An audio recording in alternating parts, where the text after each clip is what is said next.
우리 옆 사람에게 인사했으면 좋겠습니다. 성령 충만한 받으시다 라고 인사하겠습니다.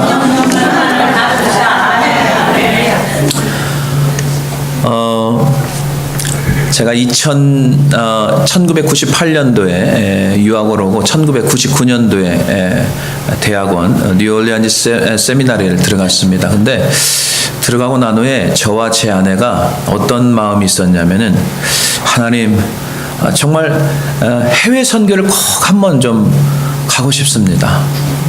그 학교에 그 라비에 이렇게 공부하고 지나갈 때마다 그 라비가 있잖아요, 학교에. 여러 가지 그 여름이 되면 막 단기 선교팀, 뭐 여러 가지 선교에 대해서 많이 파송이 되는데 정말 가고 싶은 거예요. 가고 싶은 거예요. 한 번을 가본 적이 없거든요. 해외 선교를 한 번을 가본 적이 없었어요. 그래서 이렇게 문구를 자세히 이게 보고 다녔는데 한 번은 광고를 보니까 해외 선교 2년 3년인가 다녀오면 영주권까지 준다고. 그 당시에는 그런 또 광고도 있더라고요. 근데 또 학교를 다녀야 되는데 또 밖으로 갈 수가 없기 때문에, 저는 또 이제 하나님께서 목회자로 부름을 받았기 때문에 그건 또 아니고, 그래서 또 기도하면서 사모하는 마음으로 학교 그 수업 마치면 이렇게 지나다닐 때마다 이게 광고 문구를 계속 보고 다녔어요. 근데 드디어 하나가 눈에 딱 띄는 거예요. 뭐냐면은 루마니아 선교를 갈 사람을 모집하고 있는 거예요. 루마니아 선교팀. 잘 됐다. 일단은 이 비행기 티켓팅가 뭐 비용 생각하지 않고 무조건 가야겠다라는 생각을 했어요. 그래서 제 아내하고 이제 상의를 하고 이제 모임에 참석하기 시작했어요. 왜냐하면 선교에 굉장히 뜨거운 마음이 있었기 때문에. 그리고 제가 전공한 메이저가 뭐냐면 스페셜라이제이션 미션이었어요. 근데 그 전공한 사람이 거의 없어요, 많이. 그때 졸업할 때 보니까 2명인가 있었나? 굉장히 좀 어려운 클래스인데도 이상하게 하고 싶더라고요. 그래서 이제 첫 미팅을 가졌습니다. 지금 우리 교회 단기 선교한 게 20년 전에 제가 처음 갔던 그 내용과 거의 비슷하게 그때 배운 거 지금 그대로 이제 사용하는 건데, 그래서 이제 몇 주 동안 이제 모이면서 똑같이 하는 거예요. 그 문화, 그 다음에 언어 좀 배우고, 그 다음에 여러 가지 이제 미팅을 가지면서 팀워크를 이루고 이렇게 하는 거예요. 근데 비용이 굉장히 걱정이 됐는데, 그 디렉터가 그러더라고요. 여기에 참석한 분들은, 신학생들은 모든 것을 무료로 선교를 보내드리겠습니다. 딱 그러는 거예요. 얼마나 감사해야지. 그래가지고 이제 훈련을 하고 보니까 신학생들 한 10여 명, 그 다음에 의료 선교팀 한 10여 명, 그 다음에 사업하시는 분들 한 10여 명에서 30명이 3계조로 해서 신학생 서너 명씩, 그 다음에 의료 선교 한 서너 명, 이렇게 해서 3계조로 이제 투입이 되는데, 굉장히 장거리 시간을 걸쳐서 애틀란타, 그 다음에 독일, 프랑크푸르트, 그 다음에 부카레스트, 루마니아로 도착을 해서 한 10시간 동안 버스를 타고 한참 시골길로 내려가더라고요. 그래서 이제 그분들이 뭐라고 하냐면, 기내 가방 외에는 절대로 다른 걸, 큰 가방을 가져올 수 없다라고 지침서를 내리더라고요. 그래서 우리는 왜 그런가 했지만 각자 기내 가방, 우리 교회가 지금 똑같이 나가는 거예요. 단기 선교할 때 개인 기내 가방 외에는 다른 걸 못 가져가게 돼요. 왜냐하면 다른 물품들이 들어가기 때문에. 근데 보니까 큰, 진짜 미국 사람들이 가지고 다니는 옛날 구닥다리 큰 가방들을 공항에서 2개씩 주더라고요. 그 속에 뭐가 들어있는지 모르겠는데 나중에 알고 보니까 모든 의료기기, 그 다음에 약들이, 생각해 보세요. 한 사람의 2개씩 하면 60개 가방이 루마니아로 들어가는 거예요. 어마어마합니다. 그리고 처음 이제 도착해서 이제 저와 제 아내와 그 신학생 남자 한 형제와 그 VBS를 하기로 돼 있어요. 그래서 저희들은 VBS를 하고, 오전에는 그 의료팀들이 와서 의료를 봉사해주면서 전도하고, 그래서 저녁에 집회 참석하라고 하고, 그 다음에 비즈니스맨들은 길거리 노방전도 해가지고 한 팀이 돼서 쭉 이제 한 주간 동안 하는 거예요. 근데 이제 제 사역을 다 마치고 오전에 이제 점심 먹으러 이제 같이 루마니아 목사님하고 같이 가는, 루마니아 목사님이 영어를 할 줄 알더라고요. 이게 영어를 할 줄 아니까 이게 통하는 거예요, 이게. 근데 그분이 이런 말씀을 하더라고요. 저한테 한국 교회 목회자와 성도들은 그렇게 기도를 열심히 하는데 이 사람들이 너무 궁금한 거예요. 그게 왜 그렇게 기도를 열심히 하는가? 하여튼 유별나잖아요. 한국 사람들은 막 새벽 기도부터 시작해가지고 막 금요철야 막 기도를 굉장히 많이 하잖아요. 그래서 기도에 대해서 좀 집회를 좀 해주십시오라고 부탁을 받았어요.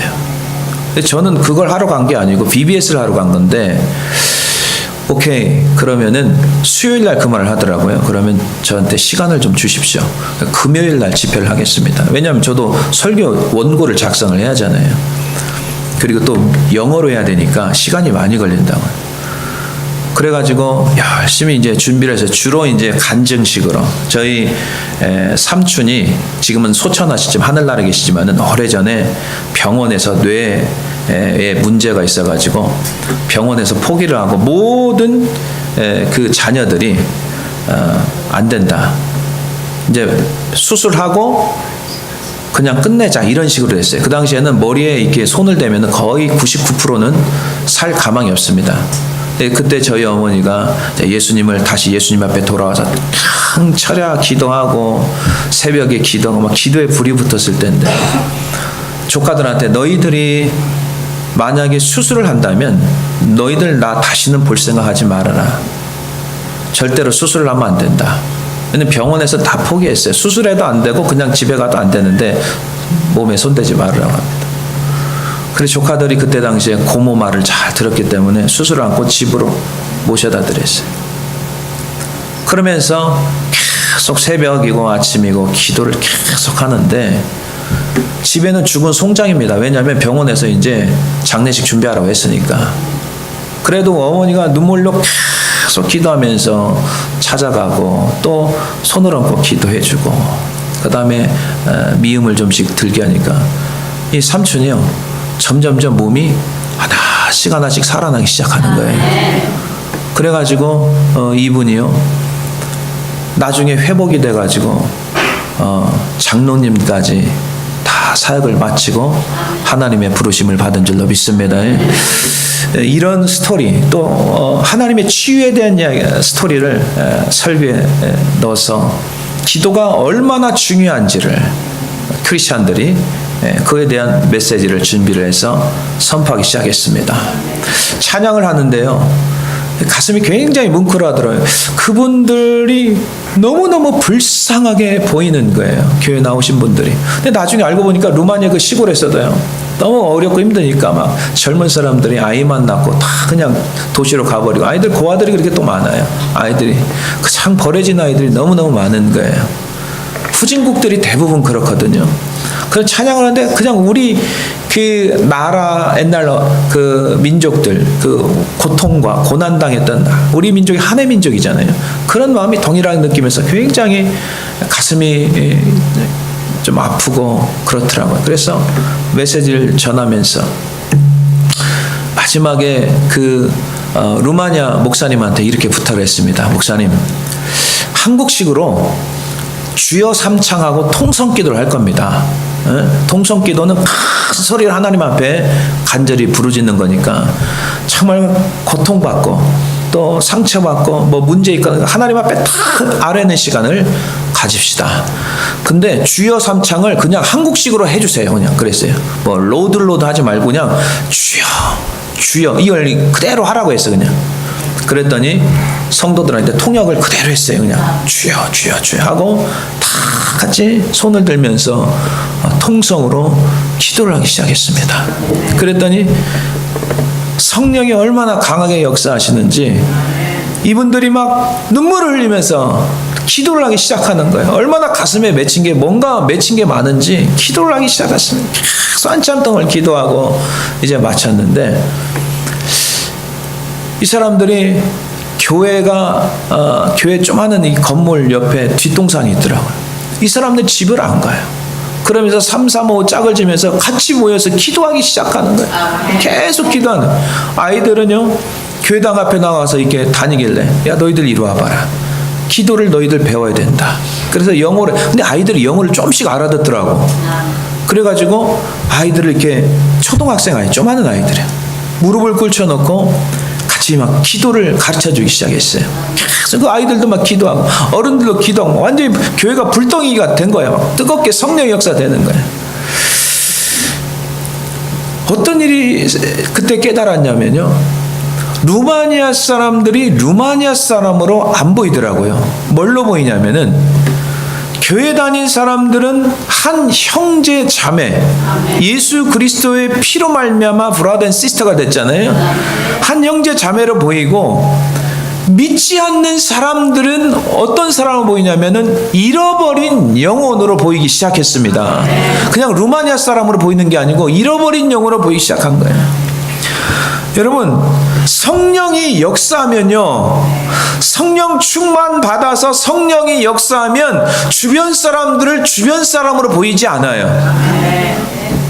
길을 잃어버린 영혼, 잃어버린 영혼으로 보이는 줄로 믿습니다. 전혀 다른 시각으로 보여요.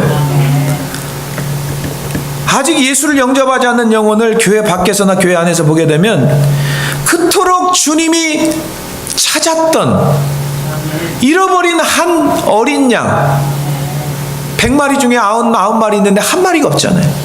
잃어버려서 그 양을 찾고 즐거워하는 그 기쁨, 성령 충만할 때, 하나님이 역사할 때 그런 영적인 시각이 바뀌는 줄 믿으시기를 주님의 이름으로 간절히 축원해 드립니다. 오늘 본문을 보면서 우리가 성령 체험을 하고 하나님의 역사하시면 우리 삶 가운데 나타난 특징, 가장 먼저 나타난 특징이 뭔지 아십니까? 영혼을 주목하게 됩니다. 영혼을 주목하게 돼요. 3절 4절 한번 보겠습니다.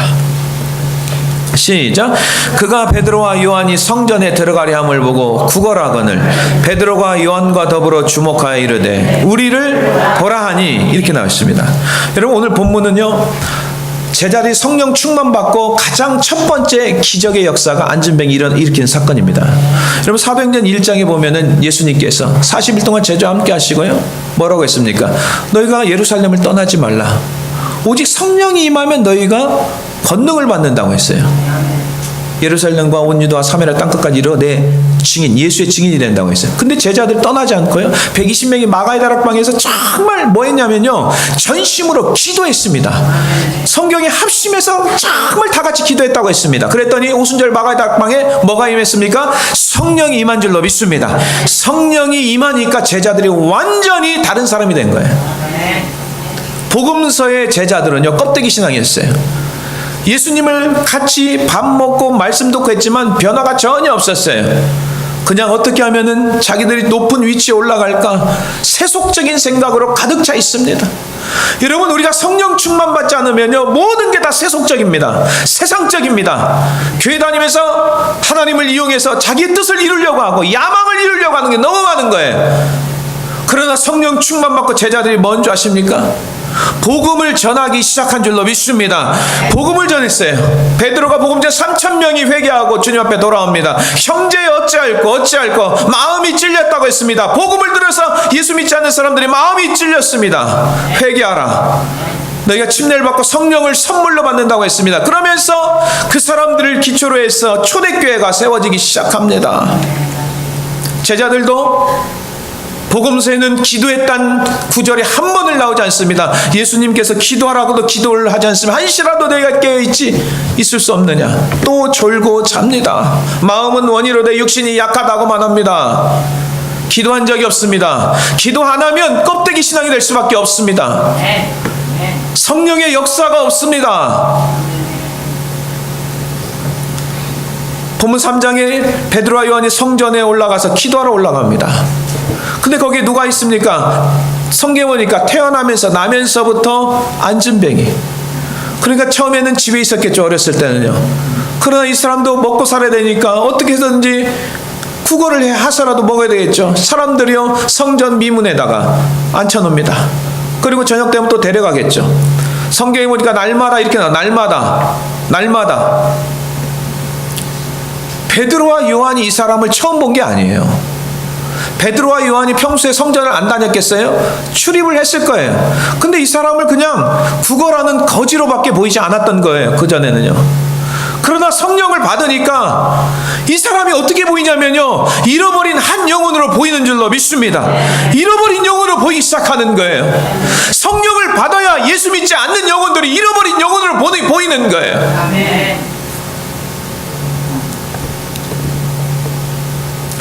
주변에 죽어가는 영혼이 보이기 시작하는 거예요.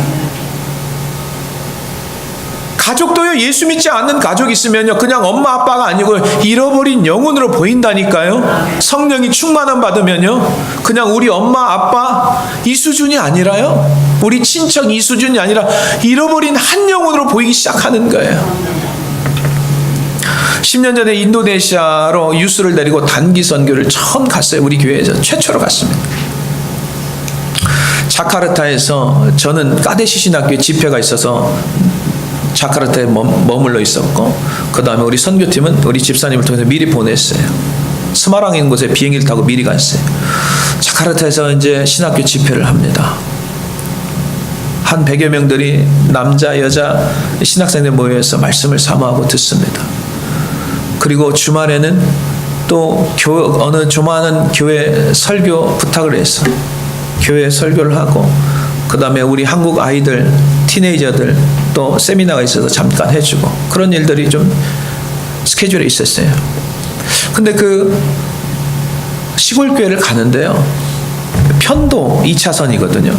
근데 참 인도네시아가요, 한쪽으로 쭉 가다가요, 반대편에 차선이 안 오면, 차가 안 오면요, 2차선으로 가요. 그냥 이렇게 쭉 2차선으로 가다가 차가 오면 한 차선으로 딱 멈춰요.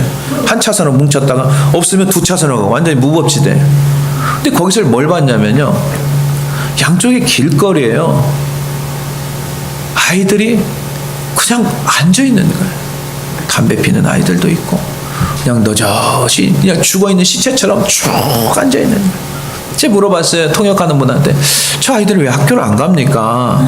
라고 물어보니까, 목사님, 학비가 너무 비싸가지고 아이들이 학교를 갈 수가 없다는. 정부에서 정치를 하는 사람들이 백성들을 계속 무식하게 만드는 거예요. 자꾸 교육을 시켜서 우리 한국처럼 의무 교육을 막 시켜가지고 자꾸 깨어있게 해야 되는데요, 계속 무능하게 만드는 거예요. 그래 아이들이 학교를 못 가는 거예요. 식당에 갔더니 한국 식당 하는 그 집사님이 계셔가지고 식당에서 식사를 하는데 한 13살, 4살짜리가 서빙을 보는 거예요. 그래서 너무 마음이 안 좋더라고요. 왜냐면 너무 어리잖아요, 어린애들이. 그래서 집사님한테 그랬어요. 집사님, 저렇게 어린애들을 서빙을 시키면 어떻게 하냐고. 그랬더니, 목사님, 이 아이들은요, 럭키입니다. 왜냐하면 일자리를 구할 수가 없는데 이 아이들은 그나마 일을 구해서 지금 하는 거라고 하더라고요. 그 나라 상황을 잘 몰랐다는 거예요. 그러면서 그 아이들을 쭉 길거리에 이제 있는 아이들을 보면서 마태복음 9장 37절 말씀이 이게 생각이 나는 거예요. 제자들에게 이르시되 추수할 것은 많되 일꾼이 적으니 그러면 추수하는 주인에게 청하여 추수할 일꾼들을 보내어 주소서. 모든 아이들이 잃어버린 영혼인 거예요. 그 나라는 기독교 국가도 아니거든요. 너무 불쌍한 거예요. 도미니카를 가도 그래요. 도미니카 하이티 사람들은 얼마나 노예처럼 비참하게 사는지 몰라요. 이 땅에서도 비참하게 살고 예수 믿지 않고 천국에서도 가지도 못하고 지옥불로 간 다음에 그 인생이 얼마나 불쌍합니까? 그래서 우리 아이들이 많이 울었습니다. 우리가 상상을 초월하는 그런 삶을 살고 있는 거예요. 육신의 눈으로 보면요, 그 사람들 가난한 사람들 이 수준으로밖에 보이지 않는데요, 성령의 충만함을 받으면 그 한 영혼이 죽어가는 한 영혼, 잃어버린 한 영혼으로 보이는 줄로 믿습니다. 누가복음 19장 10절에 인자가 온 것은요, 잃어버린 자를 찾아 구원하러 왔다고 말씀하고 있습니다.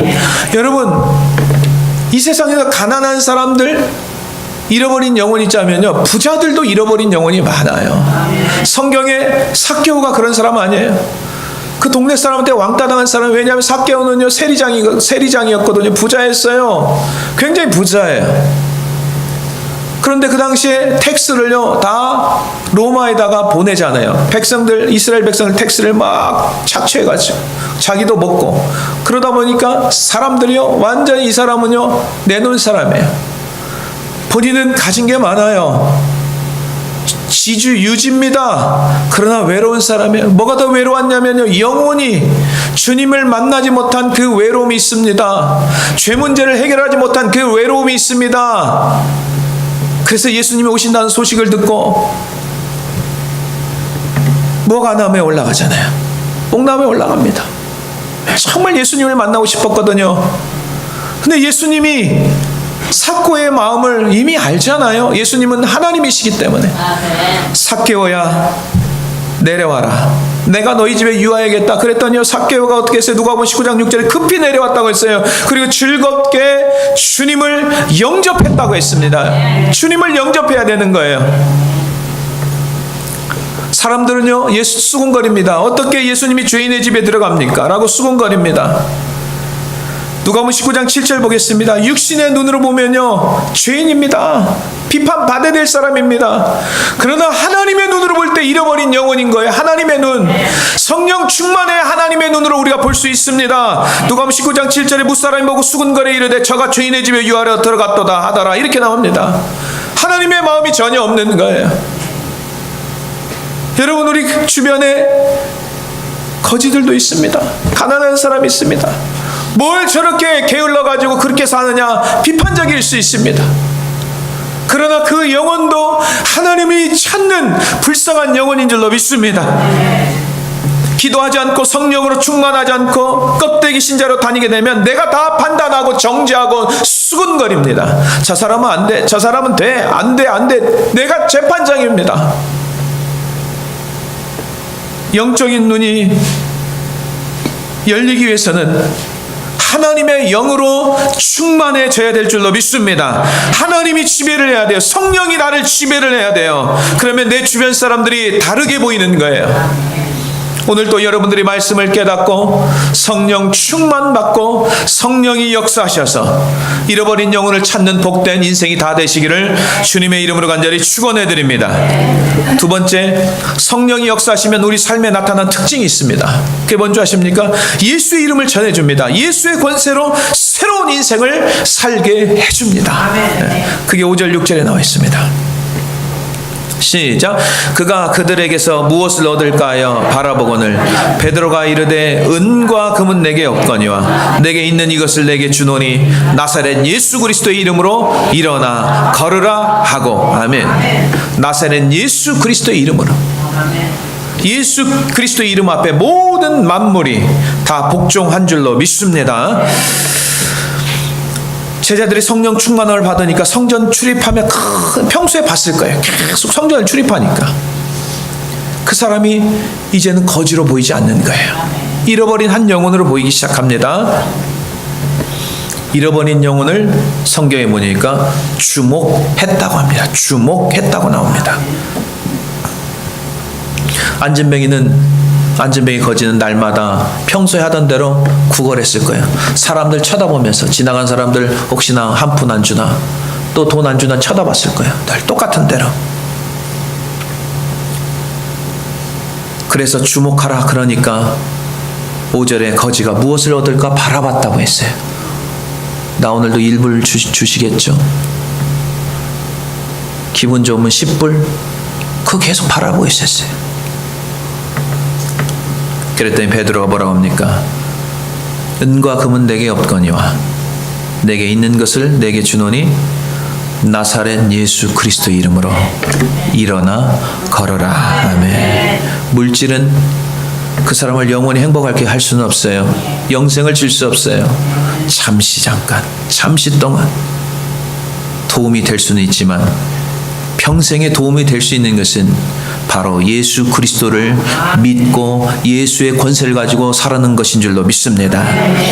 그랬더니 사도행전 3장 7절 8절에 보니까 예수의 이름으로 이 안진병이 일어나기 시작합니다.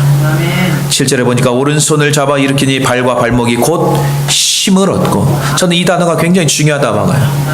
예수님과 함께하면요, 예수님께서 새 힘을 주시는 줄로 믿습니다. 힘을 주십니다. 인생의 그런 절망 가운데서도요, 주님과 함께하면 주님이 힘을 주세요. 이거는 어떻게 표현할 수가 없어요. 살고자 하는 의욕, 내가 더 열심히 정말 뭘 해보겠다는 것도 희망과 소망을 가진 그런 힘이 있습니다.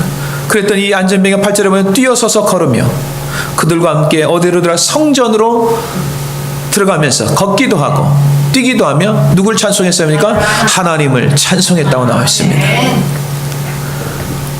예수 이름이, 예수의 권세가 이 평생 안진뱅의 인생을 새로운 인생으로 바꾼 줄로 믿습니다. 여러분, 예수 믿기 전에는 우리는 다 봉사입니다. 한치 앞도 내다볼 수 없습니다. 자기 인생을 모르니까요. 봉사처럼 살았어요. 그러나 복음을 듣고 예수를 믿게 되니까 성경을 통해서 우리 삶의 목적과 삶의 의미를 깨닫고 내가 누구인지를 깨달으며 어떻게 내가 앞으로 살아가야 할 것을 분명히 깨닫게 됩니다. 우리에게도 예수 그리스도의 이름의 권세를 가지고 날마다 힘차게 살아야 될 줄로 믿습니다. 예수의 권세를 가지고 사세요. 하나님께서 우리에게 예수의 이름을 주셨습니다. 예수의 이름을 외치시길 바랍니다. 우리가 예수 만나기 전에는 사망 권세 잡은 자의 종노릇하며 살았어요. 사탄의 권세, 성경에 보니까 어둠의 권세라고 나와요. 사탄의 권세라고 나와요. 사도행전 26장에 유대인으로부터 고발당한 바울이 유다왕 아그리빠에게 자신을 해명하는 장면이 나오는데요, 다메섹에서 예수 믿는 사람들을 잡으러 갔잖아요. 공문서를 가지고요. 도중에 예수 그리스도를 만납니다. 예수님께서 사도 바울에게 내가 너를 구원하여 이방인들에게 보내는 이유를 설명합니다. 그러면서 사도행전 26장 18절이 굉장히 중요합니다. 다 같이 한번 읽겠습니다. 시작. 그 눈을 뜨게 하여 어둠에서 빛으로 사탄의 권세에서 하나님께로 돌아오게 하고 죄사함과 나를 믿어 거룩하게 된 무리 가운데서 기업을 얻게 하리라 하더이다. 아멘. 사탄의 권세라고 나와 있어요. 여러분, 사탄의 권세를 이길 수 있는 것은요, 오직 예수 그리스도 이름밖에 없는 줄로 믿습니다. 이 땅에 내가 교회를 세운다. 예수님께서 반석의 교회를 세운다고 했습니다. 왜? 음부의 권세가 이기지 못하리라. 오직 예수의 이름으로 세운 교회만이 음부의 권세를 이기는 줄로 믿습니다. 예수님만이 세상을 통치할 수 있는 거예요. 사탄의 권세가 꼼짝 못하는 게 바로 단 한 가지 이름, 예수 그리스도인 줄로 믿습니다. 골로새 1장 13절에 보면 그가 우리를 흑암의 권세라고 했어요. 여러분, 세상에는 어둠의 권세, 흑암의 권세, 음부의 권세, 사탄의 권세가 있는 거예요. 세상 사람들은 거기에 종이 돼서 마음이 원하는 대로 육체의 욕심대로 살아가기 시작합니다. 자기가 어디로 가는지를 몰라요. 이 사탄의 권세에 종이 되었기 때문에. 우리도 성령 충만하지 않으면요, 껍데기 신앙으로 살면요, 다시 과거로 돌아가기 시작합니다. 육신의 습관에 따라, 육체의 욕구에 따라 우리가 따라가는 거예요. 너희가 성령대로 살아라. 성령대로 살면 성령대로 행한다고 말씀하고 있습니다. 예배소서 2장 2절에 보면은 그때 너희는 그 가운데 행하여 이 세상 풍조를 따르고 공중권세라는 단어가 나오잖아. 또 잡은 자를 따라서 이게 마귀거든요. 곧 지금 불순종의 아들들 가운데 역사는 영이라 이렇게 나와 있습니다. 이 권세가 있다는 거예요. 권세는 파워입니다. 어토리티입니다. 힘입니다. 예수의 권세를 모르면요, 마귀의 권세에 다 밥이 돼서 사는 거예요. 오직 예수 그리스도께서 십자가에 피 흘려 죽으심으로 우리 죄를 속죄해 주셨고 3일 만에 성경대로 살아나셨습니다. 예수님을 여러분 믿고 내 죄를 회개하고 하나님께 돌아온다면 사탄의 권세에서 벗어나서 하나님의 자녀의 권세에 누릴 수 있게 되고 하나님의 나라가 우리에게 임하는 줄로 믿으시길 바랍니다. 마태복음 16장 18절 보세요. 음부의 권세는요 아무것도 이길 수 없어. 오직 예수 그리스도 주님의 피값으로 산 교회. 다 같이 한번 읽겠습니다. 시작. 또 내가 내게 이르노니 너는 베드로라. 내가 이 반석 위에 내 교회를 세우리니 음부의 권세가 이기지 못하리라. 아멘. 음부의 권세가 이기지 못하리라. 예수님을요 그래서 모르면요 교회 다니면서도요 의욕이 없어요. 사람들이요 힘이 없어요. 제가 하나님을 떠나고 난 후에 가장 많이 깨달은 게 그거였어요. 티네이저 때 공부 때문에 떠났어요. 하나님을 떠나니까요 삶의 의욕이 없어지더라고요. 삶의 의미가 없고요. 책상에만 앉아 있으면요 지금도 기억나요. 늘 한숨을 그렇게 많이 쉬었어요. 제가 그냥 한숨이 그렇게 나와요. 공부를 해도 왜 공부를 하는지를 모르겠어요. 학교를 다니고 학원을 다녀도 의욕이 없어요. 그냥 친구들하고 놀 때는 놀지만 집에 오면 늘 한숨을 쉬었어요. 그렇게 그냥 한숨이 나와요. 그냥 어떨 때는 그냥 숨이 막힐 지경이에요. 살고 싶지가 않아요. 그냥 살고 싶지가 않아요. 내가 이렇게 살아서 뭐 하는가. 계속 절망 가운데 빠져 있어요. 실패하고 또 실패하고 절망하고 낙심하고 의욕이 없어요. 그냥. 살아있으나 죽은 자와 똑같아요. 정말 인생의 밑바닥까지 내려가서 더 이상 잡을 게 없을 때 주님이 찾아오셨거든요. 응? 하나님이 그걸 기다리시더라고요. 왜냐하면 잡을 게 없어야 돼요. 사람들은 잡을 게 있으면요 주님을 잡으려고 하진 않아요. 다 그래 가져가는 거예요. 가나안의 축복을 다 가져가고 세상 축복을 다 가져가 버리는 거예요. 그때서 주님을 붙잡거든요. 그래서 교회 나온 사람들 보면 거의 다 실패한 사람들이 많이 나와요. 인생에서. 저는 그게 축복의 시작인 줄 믿으시길 바랍니다. 저는 그게 축복의 시작이라고 봐요. 주님이 찾아오셨어요. 그냥 1년 동안 울면서 예배하고 그냥 그렇게 눈물이 많이 나오더라고요.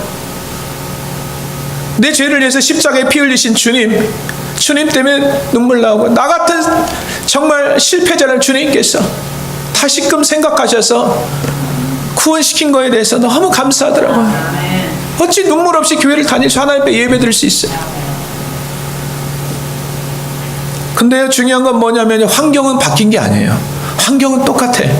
바뀐 게 있더라고요. 제 마음이 바뀌었습니다. 제 마음이 바뀌었더라고요. 제 마음이 바뀌었어요. 여러분 교회 다닌다고 해서 급작스럽게 여러분 상황이 바뀌고 그 기대하지 마세요. 안 바뀌어요. 똑같아요. 우리의 마음이 바뀌어야 될 줄로 믿습니다. 우리의 마음이 바뀌어야 돼요. 잘못된 마음이 바뀌어야 된다고. 하나님 없이 살았던 그 공허한 마음, 이 공허한 마음을 하나님께서 생수를 부어주셔서 다시금 우리의 영혼이 회복되고 살게 되는 줄로 믿습니다. 저희 교회 성도님들도 많은 고백하잖아요. 모든 것을 다 잃었습니다. 물질적으로 비록 가난하지만 제가 그분들의 하나 같은 고백이 뭔지 아십니까? 예수님 때문에 행복하다는 거예요. 예수님 때문에. 영적인 암흑기에서 여러분 돈 많이 있고 좋은 차 타고 좋은 가방 사고 해도 그거 무의미합니다. 거기서 참된 의미가 나오는 게 아니에요. 하나님께서 때때로 우리에게 왜 절망감을 허락하시는 줄 아십니까? 하나님만 의지하라고.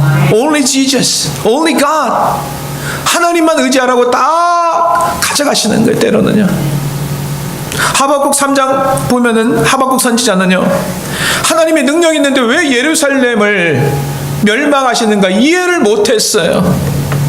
유다 백성들의 언약대로 말씀의 언약대로 살지 못했기 때문에 하나님께서 주신 축복을 원래 언약의 축복 우리가 가장 중요한 영적인 축복의 말씀을 놓치면 안 되거든요. 하나님께서 이스라엘 백성들에게 축복하셨고요. 또 가나안의 축복, 세상적인 축복도 다 주셨어요. 주변의 모든 나라들이 예루살렘을 부러워했습니다. 어떻게 그 조그마한 나라, 하나님을 믿는 나라들이 그렇게 강성하고 부유하게 사는가? 그런데 이스라엘 백성들이 가나안의 축복 때문에 하나님의 언약을 다 놓치고 만 거예요. 하나님께서 멸망시킵니다. 가나안의 축복을 다 가져가십니다. 왜? 하나님이 주신 원래 언약의 축복을 회복하기 위해서 걷어가시는 거예요. 그래서 하박국 선지자가 고백합니다. 이 말씀이 굉장히 중요하더라고요. 하박국서 3장 17절 한번 읽겠습니다. 시작. 비록 무화과 나무가 무성하지 못하며 포도나무에 열매가 없으며 감람나무에 소출이 없으며 밭에 먹을 것이 없으며 우리의 양이 없으며 외양간에 소가 없을지라도 나는 여호와로 말미암아 즐거하며 나의 구원의 하나님으로 말미암아 기뻐하리다. 주 여호와는 나의 힘이시라. 나의 발을 사슴과 같게 하사 나로 나의 높은 곳에 다니게 하시리로다. 이 노래는 지혜하는 사람을 위하여 내 수금에 맞춘 것이니라. 아멘. 아무것도 없어요. 열매도 없어요. 그래도 오직 하나님으로 말미암아 기뻐하기 시작합니다. 다 잃었어요. 하나님만이 나의 힘이신 줄로 믿습니다.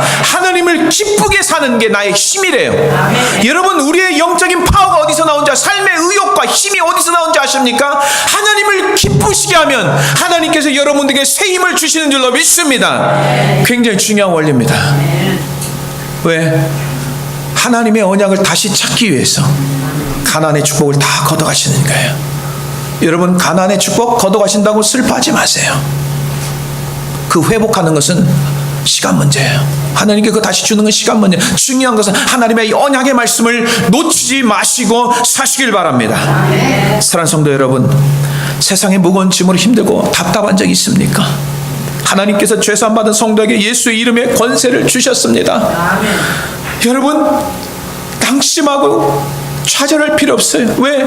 예수 그리스도의 이름을 주셨잖아요. 독생하신 예수 그리스도, 아무런 죄 없으신 분이 이 땅에 오셨잖아요. 죄 문제를 해결해 주시기 위해서, 죄 사함하기 위해서 그분이 죽으셨잖아요. 여러분을 사랑하시기 때문에. 그래서 승천하셔서 우리가 갈 처소를 준비하시고 지금도 중보기도 하신다고 했잖아요. 왜 낙심하고 좌절합니까? 우리가요, 낙심할 이유가 전혀 없는 거예요. 오늘도 이 안진뱅이 소망 없는 구걸하는 이 인생에게 예수의 이름의 권세를 주셨듯이, 여러분, 형식적으로 예수 믿지 마시고요, 오늘 이 살아계신 하나님, 이 예수 그리스도의 이름을 붙잡고 일어나시기를 주님의 이름으로 간절히 축원해 드립니다. 마지막으로 성령이 임하시면요, 예수의 권세로 생명력 넘치는 삶을 살아가는데요, 성령이 임하시는 성도의 특징이 있어요. 하나님 하신 일을 자기가 했다고 하지 않아요. 여러분, 이거 조심하세요. 하나님이 해주신 것을 내가 했다고 착각하면 안 됩니다. 그때부터 성령의 역사는 멈추게 됩니다. 아멘. 평생 안진뱅에 살았던 거지 베드로가 예수의 이름을 줬어요. 능력으로 예수의 이름으로 권세를 가지고 걷기도 하고 뛰기도 하고 성전에 들어가 하나님을 찬양하기 시작합니다. 근데 이 사람이 사도 베드로와 요한을 계속 따라다니는 거예요. 사람들이 주목하기 시작했다고 했으면, 누굴 주목하냐면 베드로와 요한을 야, 저 사람 대단한 사람이다. 이 안진뱅이를 일으켰어. 참 능력 있다. 베드로와 요한이 뭐라고 하는지 아십니까? 왜 우리를 주목하느냐? 우리가 신앙이 깊어서 그런 게 아니야. 이 일은 하나님이 하신 거야. 하나님이 하셨어. 성령 충만한 사람은요, 하나님이 하신 일을 하나님이 하셨다고 하지 내가 했다고 하지 않습니다. 조심하셔야 돼요. 하나님의 영광을 가져가시면 안 돼요. 굉장히 위험합니다.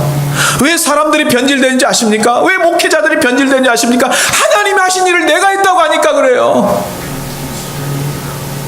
그러면 이단의 괴수가 돼버리는 거예요. 내가 한 게 아니에요. 하나님이 하신 줄로 믿습니다. 하나님이 하시는 거예요. 병 고치는 것도 하나님이 하시는 거예요.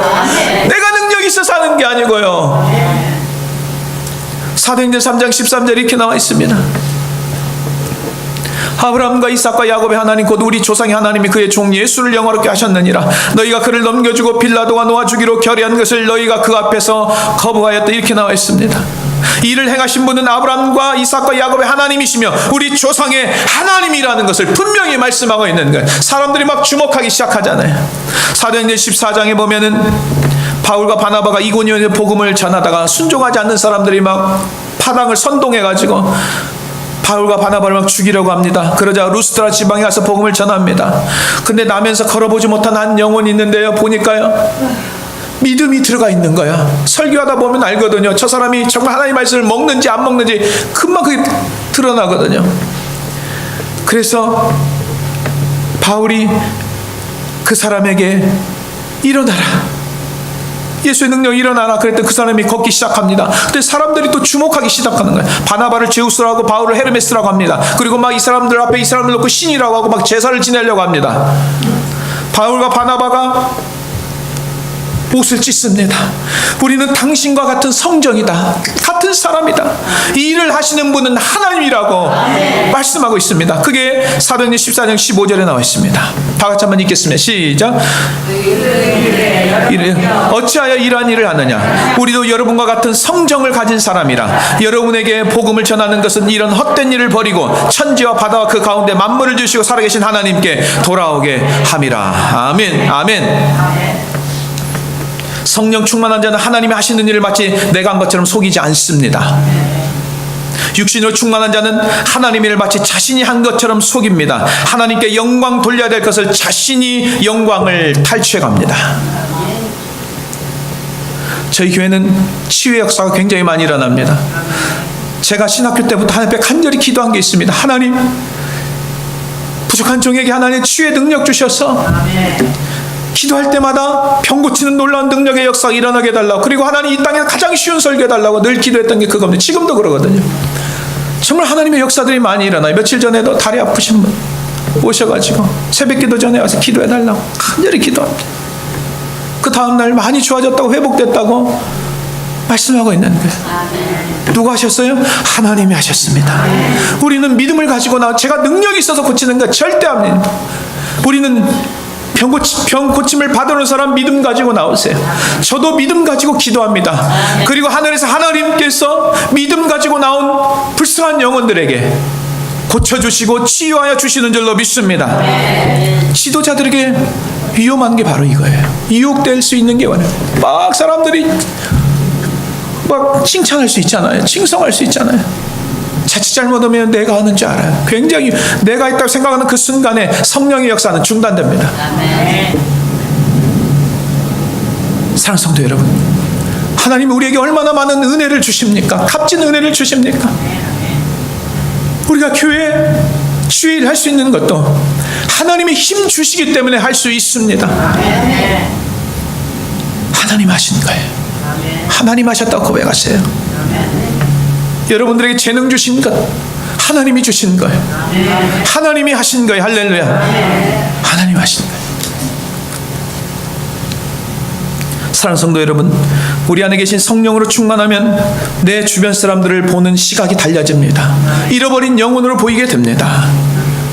그리고 그들에게 예수의 권세를 주십니다. 예수의 권세를 전해줍니다. 하나님의 성령이 충만한 역사가 일어나기 시작하고 암흑 세계에서, 흑암의 세계에서, 사탄의 권세에서 예수 이름을 통해서 하나님의 아들의 나라로 그들을 옮기는 줄로 믿습니다. 그리고 마지막으로 하나님의 은혜를 고백하면서 성령의 역사음 받는 분들은 하나님이 하셨습니다, 제가 한 게 아니에요, 하나님이 하셨음을 고백하면서 하나님 앞에 영광 돌리는 복된 성도님들이 다 되시기를 주님의 이름으로 간절히 축원해 드립니다.